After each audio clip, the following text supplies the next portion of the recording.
They're the two leaders in the Oval Office. Let me put the microphones up. What you need. And we're going to get a chance to talk about some of that today. So Good. welcome.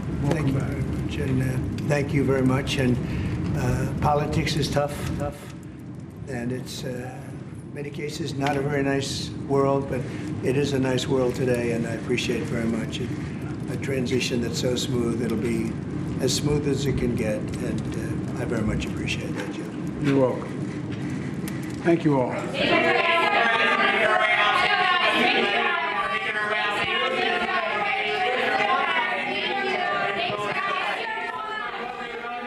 Well, they'll do well if they can decipher a question out of that lot, but smiles for the two men.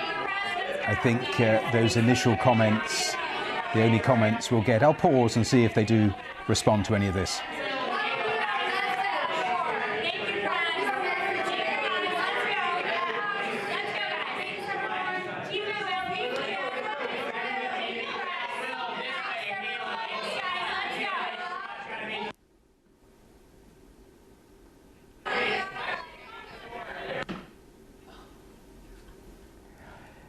Well, as I expected, no further comment from the two leaders. You see a few stills photographers just getting their shots, but this is how it normally goes with these sorts of meetings in the Oval Office, where you get the reporters invited in, they spend a minute or so, they get the initial quotes, and then we possibly get more. We've seen the microphones set up outside of the White House. Just about anything is possible on a day like this.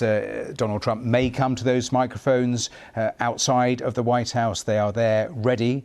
If he does, he may just get into his convoy of cars and head back to the airport, because that is what is planned, to head back to Andrews Air Base and get back on the plane and head back to Florida. So everything is possible, but last time I think the meeting went on for about an hour or so with Barack Obama and Donald Trump. Gary, you were watching that. Am I right? Was it a meeting of that length, or was it shorter? It was 90 minutes, in fact, in 2016, which was 3 times as long as it was due to be. So there was clearly some substantive discussion, as we mentioned before, about North Korea. And as you say, the stakeout position is probably, I don't know, 30 yards away from where I'm standing, perhaps. And there are some microphones there, and Donald Trump sometimes can't resist a microphone, so we'll see if he bothers, or whether he gets straight back in his car and goes straight back to the airport. So yes, not much to go on, to be honest, in those exchanges, was there? They were sitting by the fireplace in the Oval Office, that famous fireplace, this sort of FDR fireplace, if you like. Despite the fact that it's blazing sunshine out here, there seemed to be a roaring fire as well, didn't there? So we'll see what transpires from the actual meeting itself. It makes a good picture, Gary. I suppose what his critics might point to, after what we saw in 2016, what we saw in 2020, and what we're seeing now in 2024, is that it's easy to be gracious if you win. Well, yeah, it is easy to be gracious if you win. And I think that is something that people have accused Donald Trump of in the past. We know that winning is incredibly important to him, not just in politics, but in everything, in his business life, in his personal transactions with people, that he has to be top dog.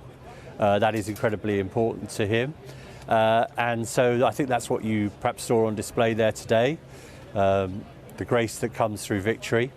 And we'll see whether that grace continues into the White House itself, because certainly there are fears among some of his opponents that he will not be gracious towards his opponents after he gets back here, that he may pursue some of his opponents through the courts or through other means, that he may be less than gracious when it comes to handling issues of migrants and their welfare. All this is up for discussion. The sort of landscape has changed so much that it's really difficult to assess what is going to be politically possible, because all the rules have been broken over the last 8 years. There is no roadmap, particularly for us at this time, to judge what can and can't be done, what can and can't be tried, what can and can't be said. The world is a very different one. Yes, it was interesting. I was talking to Edward Luce, who wrote a piece for the Financial Times in the last hour, which was headlined Trump and his mandate for retribution. So that is what he is expecting in the coming months. But aside from all of that and those groups he said that perhaps he will go after, he will need to deliver on the key planks of what won him this election.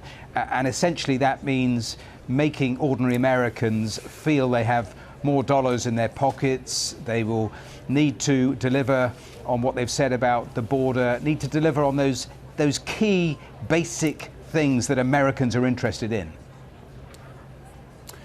I think that's right. I guess I was standing about 20 metres away from him last Tuesday evening, was it? When he said promises made are promises kept. So that is the promise he's made the American people. He has set some very high expectations, not least on the question of deportation, not least on the question of international trade tariffs across the board, not least on sort of refocusing America's environmental policies and its whole sort of foreign policy gambit, really. Ending the war in Ukraine on day one, ending the war in the Middle East at some point as well.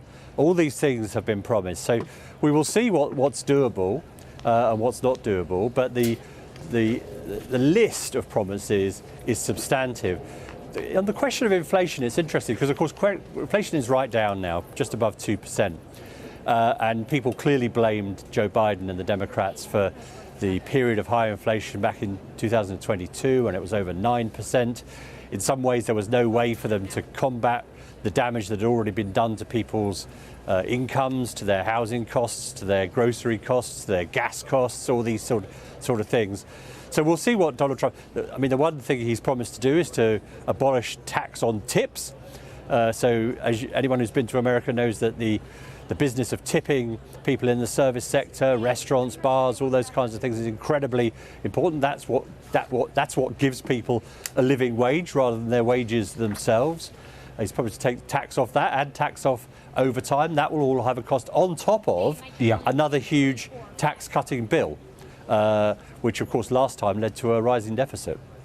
Gary, we have to leave it there for now, but thank you for taking me through the last hour or so as we see Donald Trump start that meeting with Joe Biden. These are the pictures from inside the Oval Office, the smiles, the handshakes, the couple of quotes with Donald Trump saying politics is tough, but it is a nice world today. He went on to say the transition will be as smooth as you can get, and Joe Biden saying you're welcome after being thanked by Donald Trump.